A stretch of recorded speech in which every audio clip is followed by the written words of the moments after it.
একজন ইমানদারের কাছে, একজন মুমিনের কাছে সবচেয়ে বড় নিয়ামত হলো লাকাদ মান্নাল্লাহু আলাল মুমিনিনা ইয বা'সা ফীহিম রাসূলা। আল্লাহু আকবার বলুন। একজন ইমানদারের কাছে, একজন মুমিনের কাছে সবচেয়ে বড় নিয়ামত কি, সবচেয়ে বড় অনুগ্রহ কি আমার আল্লাহ বলেন? যখন ইমানদারের কাছে, মুমিনের কাছে, একজন ইমানদার যখন তার নবীকে পায়, রাসূলকে পায়, ইমানদারের কাছে সবচেয়ে বড় নিয়ামত হলো তার নবীকে পাওয়া। সুবহানাল্লাহ। একজন ইমানদারের কাছে সবচেয়ে বড় নিয়ামত হলো কে? মুহাম্মাদুর রাসূলুল্লাহ সাল্লাল্লাহু আলাইহি ওয়াসাল্লাম। এই কথাটা কার? একজন ইমানদারের কাছে বাড়ি গাড়ি সবচেয়ে বড় নিয়ামত নয়, ইমানদারের কাছে ব্যবসা বাণিজ্য বড় নিয়ামত নয়, ইমানদারের কাছে টাকা পয়সা বড় নিয়ামত নয়, নারী সবচেয়ে বড় নিয়ামত নয়, সন্তান সবচেয়ে বড় নিয়ামত নয়, ইমানদারের কাছে স্ত্রী সবচেয়ে বড় নিয়ামত নয়, ইমানদারের কাছে পৃথিবীর আলো বাতাস নাজ নিয়ামত বড় নিয়ামত নয়। আল্লাহ বলেন একজন ইমানদারের কাছে সবচেয়ে বড় নিয়ামত হলো তার নবী মুহাম্মদুর রাসূলুল্লাহ। আসসালামু আলাইকুম ওয়া রাহমাতুল্লাহি ওয়া বারাকাতুহু। অসংখ্য অগণিত শুকর ও সুজুদ সেই মহান আল্লাহ সুবহানাহু ওয়া তাআলার দরবারে, যে মহান আল্লাহ সুবহানাহু ওয়া তাআলা আজকের এই পবিত্র রবিউল আউয়াল শরীফের প্রথম জুমায় আমাদের সবাইকে আল্লাহর পবিত্র গড়ে এসে মহান আল্লাহর দেওয়া সর্বশ্রেষ্ঠ ইবাদত পবিত্র জুমায় অংশগ্রহণ করার সুযোগ, শক্তি, তৌফিক যে আল্লাহ তাআলা আমাদেরকে দান করেছেন, আসুন আমরা সেই মহান রব্বুল ইজ্জাতের দরবারে কালিমাত শুকর আদায় করে আমরা সবাই বলি আলহামদুলিল্লাহ। সাথে সাথে আমরা তারিফ করি সেই নবী দু জাহান, যিনি গোটা কুল কায়নাতের জন্য রহমত স্বরূপ আল্লাহ পাক প্রেরণ করেছেন, যাকে আল্লাহ তাবারক ওয়া তাআলা সৃষ্টির সেরা করেছেন, দুনিয়া ও আখিরাতের বাদশা করেছেন, যাকে আল্লাহ তাবারক ওয়া তাআলা সমস্ত নবীদের নবী করেছেন, রাসূলদের রাসূল করেছেন, যাকে আল্লাহ তাবারক ওয়া তাআলা সাইয়্যিদুল কাওনাইন করেছেন, সাইয়্যিদুল আম্বিয়া করেছেন, ইমামুল মুরসালিন করেছেন, খাতামুন নবীন করেছেন, যাকে আল্লাহ তাবারক ওয়া তাআলা আসমানের নবী করে, জমিনের নবী করে, যিনি সৃষ্টির সারা দুনিয়া ও আখিরাতের বাদশা, নবীদের নবী, সাইয়্যিদুল আম্বিয়া, ইমামুল মুরসালিন, খাতামুন নবীন, শফিউল মুজনবিন, রাহাতুল আশিকিন, সিরাজুল মুনীর, শামসুদ দুহা, বদরুদ দুজা, আফতাবে নবুয়ত, শাহেনশাহ রিসালাত, রাসূল আকরাম, নূরে মুজাসসাম মুহাম্মদুর রাসূলুল্লাহ সাল্লাল্লাহু তাআলা আলাইহি ওয়াসাল্লামকে প্রেরণ করে আমাদের জন্য রসুল হিসাবে আল্লাহ তাবারক ওয়া তাআলা দান করেছেন। আর সেই শ্রেষ্ঠ নবীর উম্মত হওয়ার সুযোগ যে আল্লাহ তাআলা আমাদেরকে দান করেছেন, আসুন সেই নবীর তারিফ করে, সেই নবীজির প্রশংসা করে, মহান আল্লাহর শুকর আদায় করে আরেকবার আমরা সবাই বলি আলহামদুলিল্লাহ। এই মাসটি হলো রবিউল আউয়াল শরীফ, মিলাদুন নবীর মাস, বেলাদাতুন নবীর মাস, রসুল পৃথিবীতে শুভাগমনের মাস।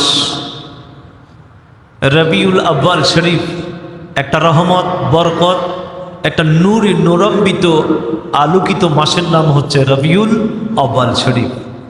এই মাসের সাথে সম্পর্ক হলো মুহাম্মদুর রাসূলুল্লাহ সাল্লাল্লাহু তাআলা আলাইহি ওয়াসাল্লামের। এই জন্য এই উম্মতের কাছে এই মাসের মর্যাদা, এই মাসের শ্রেষ্ঠত্ব, এই মাসের ইজ্জত, এই মাসের কদর অনেক বেশি। আল্লাহ তাবারক ওয়া তাআলা কোরআনুল কারিমে ইরশাদ করেছেন, সূরা আল ইমরানের ৩ নম্বর আয়াত থেকে আমি এক টুকরা আয়াতে কারিমার অংশ আপনাদের সামনে তেলাওয়াত করেছি। সে আয়াতে কারিমায় আল্লাহ তাবারক ওয়া তাআলা ইরশাদ করেছেন, সবাই আমার সাথে পড়ুন, আউযু বিল্লাহি মিনাশ শাইতানির রাজীম বিসমিল্লাহির রাহমানির রাহিম واذكروا نعمة الله عليكم আল্লাহ তাবারক ওয়া তাআলা কোরআনুল কারিমে ইরশাদ করেছেন। এই আয়াত কারিমার আগে, এই আয়াত কারিমার শুরুতে আল্লাহ তাআলা ইরশাদ করেছেন ওয়াতাসিমু বিহাবলিল্লাহি জামিআ ওয়ালা তাফাররাকু।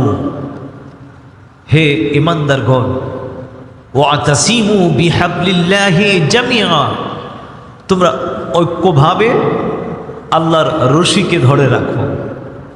ওয়ালা তাফাররাকু, তোমরা কি হয়ো না, বিচ্ছিন্ন হয় না। তোমরা পরস্পর বিচ্ছিন্ন হয় না, ঐক্যবদ্ধ হয়ে আল্লাহর রশিকে, আল্লাহর রজ্জুকে তোমরা ধরে রাখো। এখন আল্লাহর রশিটা কি? হাবলিল্লাহর মানে কি?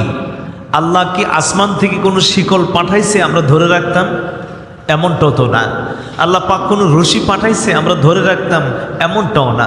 আল্লাহ বলেন হাবলিল্লাহ আই রাহমাতিল্লাহ, হাবলিল্লাহ আই রাসূলিল্লাহ, আমি আমার রসুলকে প্রেরণ করেছি, আমি আমার রসুলকে পাঠাইলাম, সুতরাং তোমরা আমার রসুলকে ঐক্যভাবে ধরে রাখো।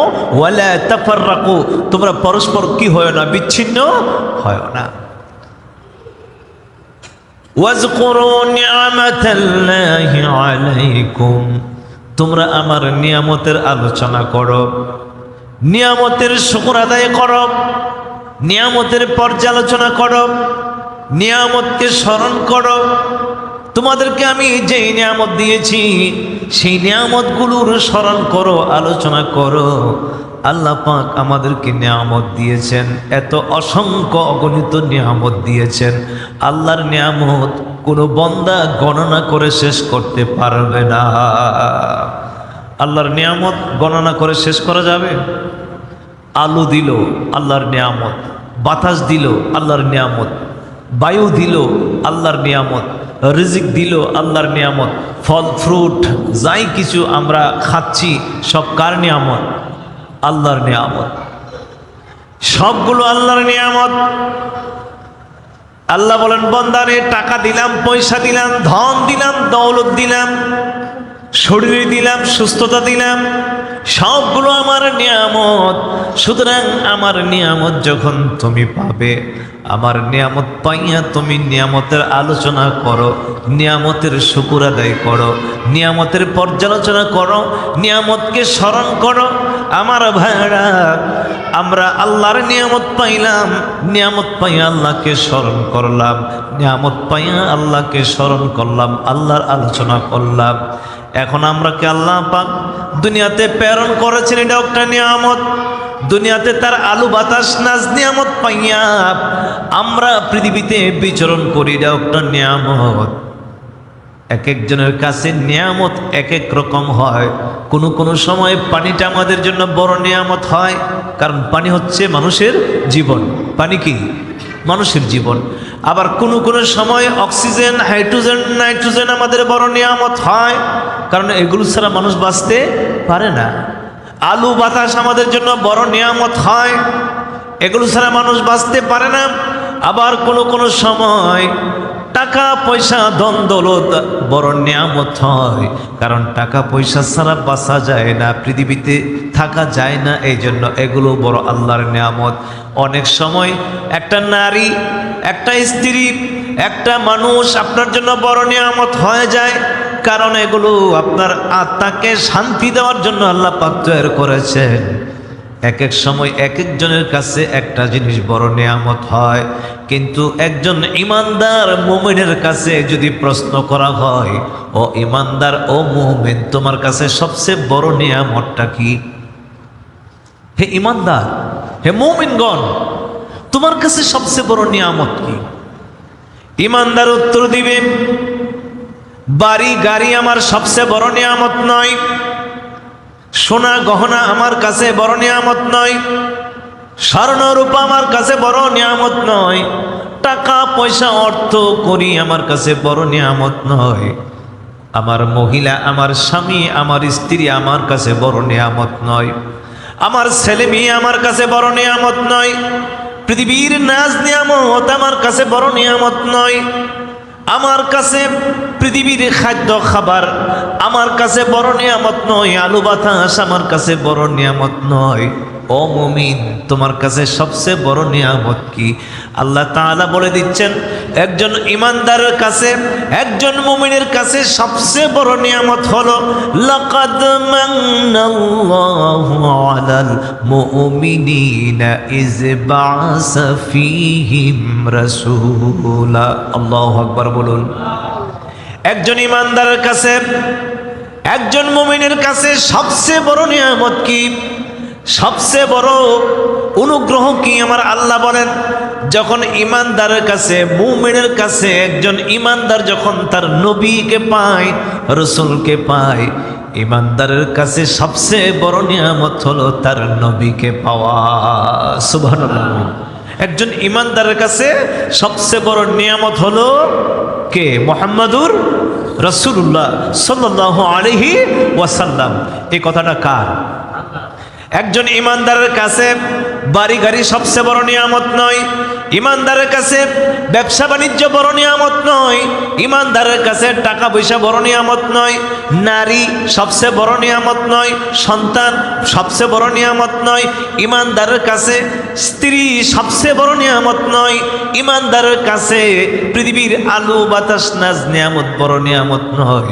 আল্লাহ বলেন, একজন ইমানদারের কাছে সবচেয়ে বড় নিয়ামত হলো তার নবী মুহাম্মদুর রাসূলুল্লাহ।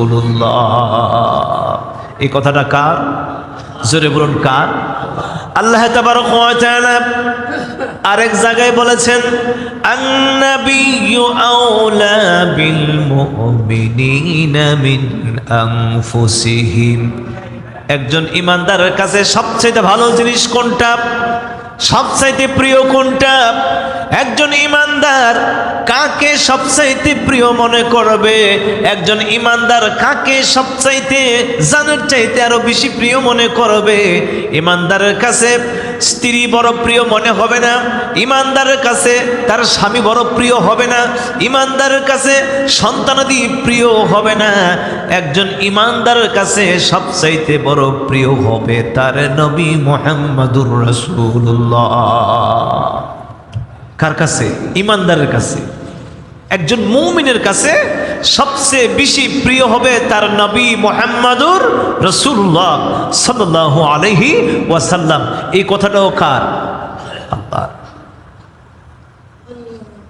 বেঈমানের কাছে নয়, মুনাফিকের কাছে নয়, ইহুদির কাছে নয়, নাসারার কাছে নয়, সাধারণ মানুষের কাছে নয়। যে ব্যক্তিটা ইমানদার দাবি করবে সেই ব্যক্তির কাছে দুনিয়ার সবচাইতে বেশি প্রিয় হবে মুহাম্মদুর রাসূলুল্লাহ সাল্লাল্লাহু আলাইহি ওয়াসাল্লাম। এই জন্যই তো রাসূলুল্লাহ সাল্লাল্লাহু আলাইহি ওয়াসাল্লাম বলছেন, লা ইউমিনু আহাদুকুম হাত্তা আকুনা আহাব্বা ইলাইহি মিন ওয়ালিদিহি ওয়া ওয়ালাদিহি ওয়ান নাসি আজমাইন। যতক্ষণ পর্যন্ত মায়ের চাইতে, যতক্ষণ পর্যন্ত বাবার চাইতে, যতক্ষণ পর্যন্ত সন্তানের চাইতে, স্বামী তার স্ত্রীর চাইতে, স্ত্রী তার স্বামীর চাইতে, দুনিয়ার সকল আত্মীয় স্বজনের চাইতে আমি রাসূলকে যতক্ষণ পর্যন্ত ভালো না বাসবে ততক্ষণ পর্যন্ত তুমি ইমানদারই হবে না। সুবহানাল্লাহ বলুন না। তাহলে ইমানদারের কাছে সবচাইতে প্রিয়, সবচাইতে ভালো, একজন ইমানদারের কাছে সবচাইতে বড় নিয়ামত কি? মুহাম্মদুর রাসূলুল্লাহ সাল্লাল্লাহু আলাইহি ওয়াসাল্লাম। যদি আপনি ঈমানের দাবি আপনার ভিতরে থাকে, যদি আপনার কাছে মুমিন হিসাবে আপনাকে পরিচয় করে তুলতে চান, তাহলে সব কিছুর চাইতে প্রিয় হবে আপনার কাছে আপনার নবী মুহাম্মদুর।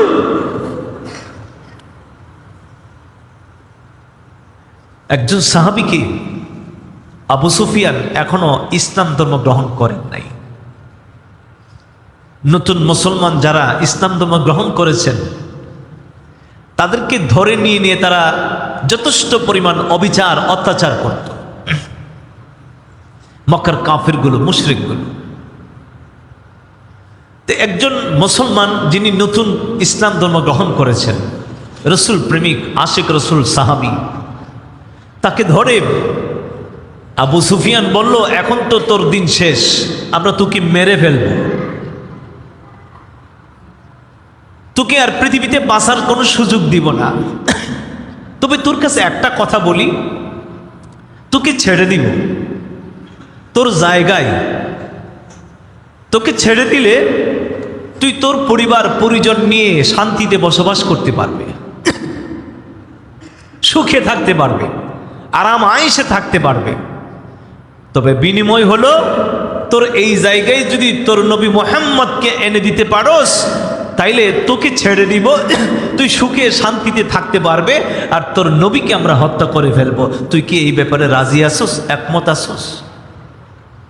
ওই সাহাবী আবু সুফিয়ানের কাছে উত্তর দিল, হে আবু সুফিয়ান, যা বলার তুমি বলেছ।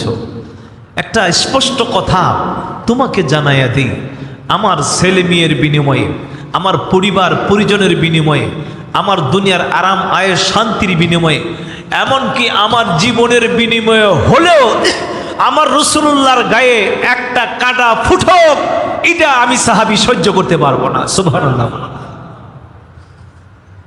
আর তুমি আমার জীবন বাঁচাইয়া আমার নবীকে হত্যা করবে, আমি রাজি হইতাম। তোমাকে বলে দে, আমার নবীর পায়ে একটা কাঁটা পর্যন্ত ফুটুক, কাঁটার আঘাত আমার নবীর গায়ে লাগুক, এটাও আমি সহ্য করতে পারবো না। যদি আমার পরিবার দিতে হয়, ছেলে মেয়ে দিতে হয়, আমার সব কিছু কুরবানি দিতে হয়, যদি আমার জীবনটাও দিতে হয়, কিন্তু আমার রাসূলুল্লাহর গায়ে একটা কাঁটার আঘাত লাগার জন্য আমি থাকতে দেব না। সুবহানাল্লাহ বলুন। সাহাবা ইকরামের ভালোবাসা, সাহাবা ইকরামের প্রেম, সাহাবা ইকরামের প্রিয় জিনিসটা কি ছিল? এই জন্য আল্লাহ বলেন, যারা ইমানদার, যারা মুমেন, মুমেনদের কাছে সবচেয়ে বড় নিয়ামত, সবচেয়ে বড় অনুগ্রহ, সবচেয়ে বড় দয়া, সবচেয়ে বড় শান্তি, সবচেয়ে বড় প্রিয়, যার নাম হলো মুহাম্মাদুর রাসূলুল্লাহ সাল্লাল্লাহু আলাইহি ওয়াসাল্লাম। নবীকে আপনি প্রিয় করবেন তখনই যখন আপনার মধ্যে কি থাকবে? ঈমান। আপনি যখন মুমিন হবেন। আর যদি ঈমানে ঘাটতি থাকে, ঈমানে ত্রুটি থাকে, ঈমানে দুর্বলতা থাকে, তো রাসূলুল্লাহকে আপনার কাছে সবার চেয়ে প্রিয় মনে হবে না। নবীজির কথা শুনলে আপনার ভালো লাগবে না, নবীজির শান শুনলে ভালো লাগবে না, নবীর তারিফ শুনলে ভালো লাগবে না, নবীর প্রশংসা শুনলে ভালো লাগবে না, নবীজির কথা বললেও আপনার কাছে ভালো লাগবে না, নবীর কথা শুনলেও আপনার কাছে ভালো লাগবে না, যদি আপনার মধ্যে ঈমানের মধ্যে কি থাকে? ত্রুটি। আর যদি ঈমান মজবুত থাকে, তাহলে রসুলের প্রতি প্রেম ভালোবাসা আপনার বেশি থাকবে। আর যার অন্তরে নবীর প্রেম ভালোবাসা বেশি থাকবে, নবীর কথা যত শুনবে তার কাছে ততই কি লাগবে? ভালো লাগবে। এই জন্য আল্লাহ বলেন, ওয়াজকুরু নি'মাতাল্লাহি আলাইকুম, তোমরা আমার নিয়ামতের শুকর আদায় করো, আমার নিয়ামতের আলোচনা করো।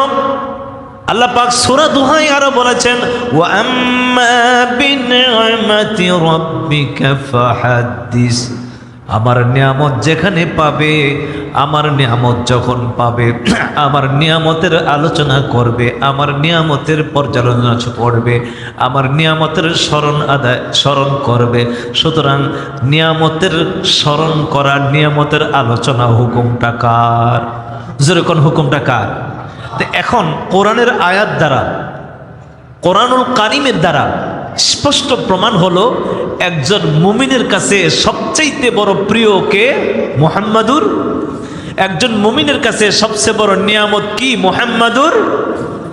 এখন যদি আপনার কাছে সবচেয়ে বড় নিয়ামত মুহাম্মদুর রাসূলুল্লাহ হয়ে থাকে, তাহলে আল্লাহ বলছেন কি? এই নিয়ামত পায় কি করো? আলোচনা। এই নিয়ামতকে তোমরা স্মরণ করো।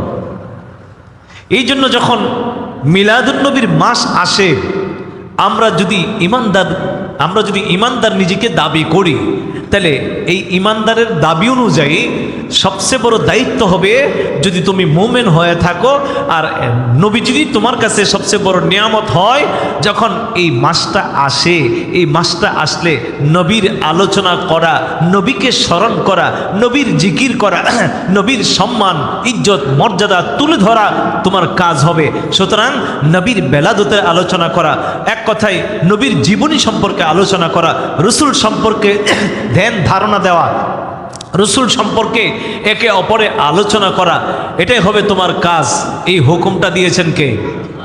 যদি এই কাজটা তোমার কাছে ভালো না লাগে, তাহলে মনে করতে হবে তোমার ভিতরে কি নাই? ঈমান, নেফাকে আছে, মুনাফিকে আছে। আজকে বড় কষ্ট লাগে, দুঃখ লাগে। মিলাদুন্নবীর অনুষ্ঠান করতে গেলে আপনার ফতোয়ার কোনো, বেদাতের ফতোয়ার কোনো অভাব নাই। কেন ভাই? আল্লাহ তো নিজেই বলছেন তোমরা নিয়ামতের আলোচনা করো, আর এগুলো বরকতময় আলোচনা।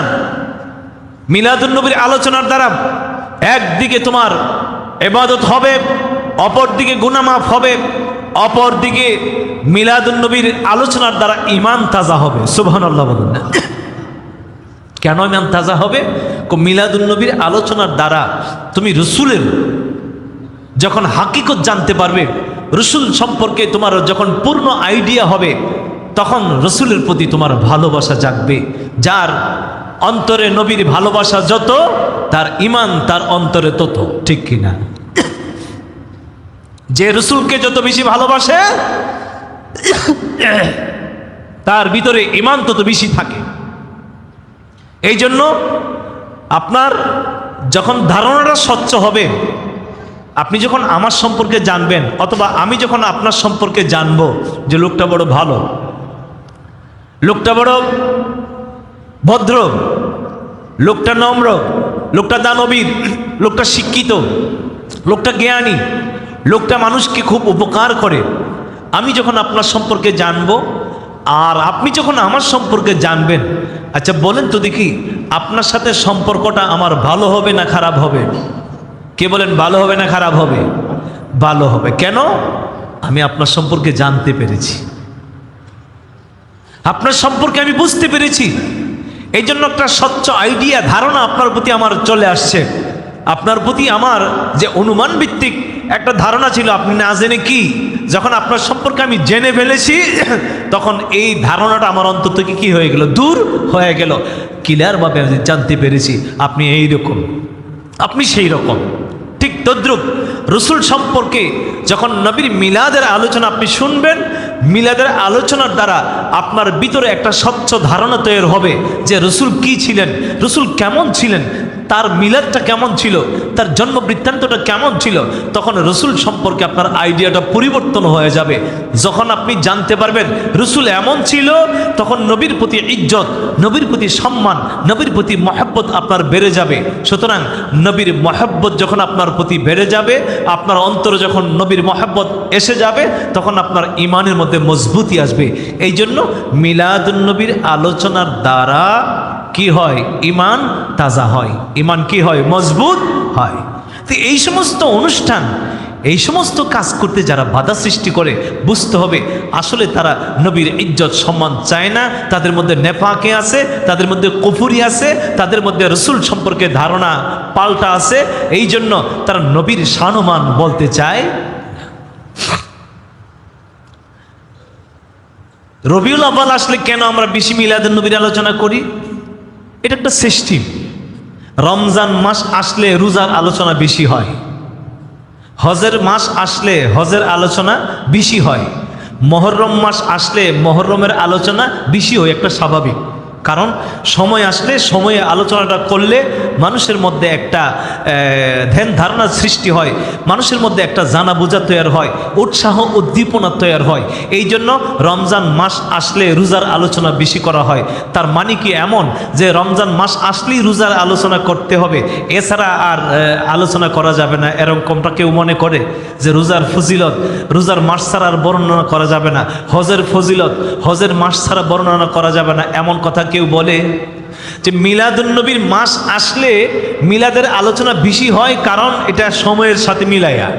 তার মানে এমনটা নয় যে অন্য মাসে মিলাদ করা যাবে না, অন্য মাসে মিলাদুন্নবীর আলোচনা করা যাবে না, এটা বোঝানো হয় নাই। যেহেতু রবিউল আউয়াল মাসে রাসূলুল্লাহ সাল্লাল্লাহু আলাইহি ওয়াসাল্লাম পৃথিবীতে আগমন করেছেন, এই জন্য মিলাদুন্নবীর আলোচনা রবিউল আউয়াল শরীফে বেশি হয়, ঠিক কিনা? বিষয়টা এমনটা নয়, কেউ এটাকে ফরজ মনে করে না। আপনি মিলাদুন্নবীর অনুষ্ঠান করতেই হবে, এটা কেউ ফরজ মনে করে না, ওয়াজিবও মনে করে না। কিন্তু মনের একটা শান্তি, মনের একটা প্রশান্তি অন্তরে চলে আসে। রসুল ব্যাপারে শুনতে চাইলে, নবীর ব্যাপারে শুনতে পারলে অনেকের মনে কি লাগে? শান্তি। মনে ছেলে করবেন, মনে না ছেলে না করবেন। কিন্তু কেউ করলে বেদাত বলে ফতোয়া দিয়ে তাকে মিলাদুন্নবীর বরকতময় অনুষ্ঠান থেকে বঞ্চিত করার দায়িত্ব আপনার না।